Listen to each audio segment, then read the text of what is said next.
बिहार का मोतिहारी 17 मार्च की सुबह सुबह पूरा इलाका गोलियों की तड़तड़ाहट से दहल जाता है। ये एक पुलिस एनकाउंटर था, लेकिन इसकी जड़ में क्या था? सिर्फ एक धमकी भरा फोन कॉल। तो चलिए आज इस पूरी कहानी को समझते हैं शुरू से, उस धमकी से लेकर इस एनकाउंटर तक। तो देखिए, कहानी शुरू होती है एक फोन कॉल से और बात पहुंच जाती है आधी रात की एक पुलिस रेड तक। लेकिन असली सवाल तो यह है कि इसका अंजाम क्या हुआ? आखिर इस पूरे एक्शन से भरे ड्रामे में हुआ क्या? आइए पता लगाते हैं। चलिए अब सीधे चलते हैं उस सुबह जब मोतिहारी का चकिया इलाका गोलियों की आवाज से थर्रा गया। ये कोई मामूली पुलिस कार्रवाई नहीं थी, ये पुलिस और एक गैंग की सीधी टक्कर थी। तारीख थी 17 मार्च 2026। सुबह के करीब 2:30 बजे होंगे, जब ज्यादातर लोग गहरी नींद में थे। तभी एसटीएफ और मोतिहारी पुलिस की टीम ने सिहोरवा गांव को चारों तरफ से घेर लिया और उसी घने अंधेरे में अपराधियों और पुलिस के बीच एक जबरदस्त गोलीबारी शुरू हो गई। इस फायरिंग का नतीजा भी लगभग तुरंत ही सामने आ गया।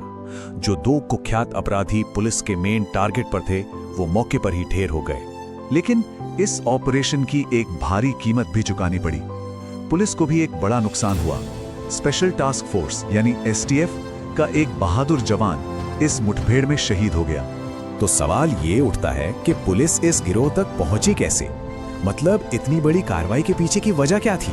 चलिए इस पूरे ऑपरेशन की बैक स्टोरी को समझते हैं। तो हुआ ये कि पूरी कहानी एक धमकी भरे फोन कॉल और एक वायरल वीडियो से शुरू हुई। इसी के आधार पर एक एफआईआर दर्ज की गई। इसके बाद एसटीएफ को एक खुफिया जानकारी मिली कि ये अपराधी किसी बड़ी वारदात को अंजाम देने की फिराक में हैं।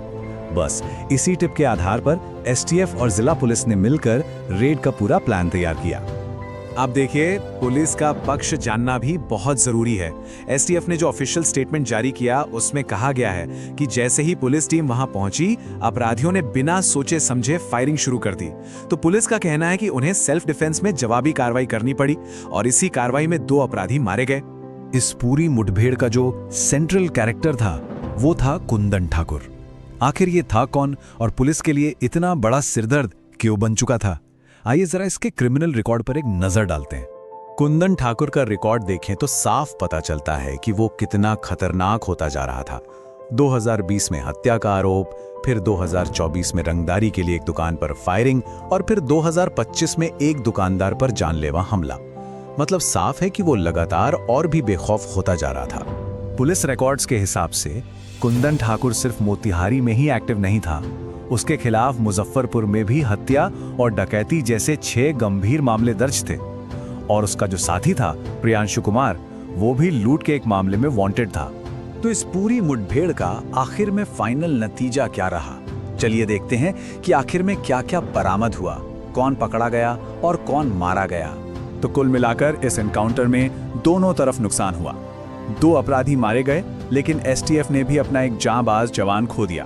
इसके साथ ही गिरोह के 2 और सदस्यों को गिरफ्तार कर लिया गया, जिससे माना जा रहा है कि इस गैंग की कमर ही टूट गई।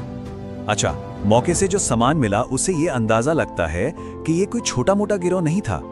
कार्बाइन और पिस्तौल जैसे खतरनाक हथियारों का पूरा जखीरा मिला और साथ ही बड़ी मात्रा में सोने के जेवर भी मिले, जो शायद लूट के हो सकते हैं। पुलिस के लिए तो ये यकीनन एक बड़ी कामयाबी है।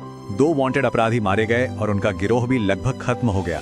लेकिन सबसे बड़ा सवाल अब भी अपनी जगह पर है। क्या एक एनकाउंटर से इलाके में अपराध वाकई खत्म हो जाएगा या ये सिर्फ एक बड़े तूफान से पहले की शांति है?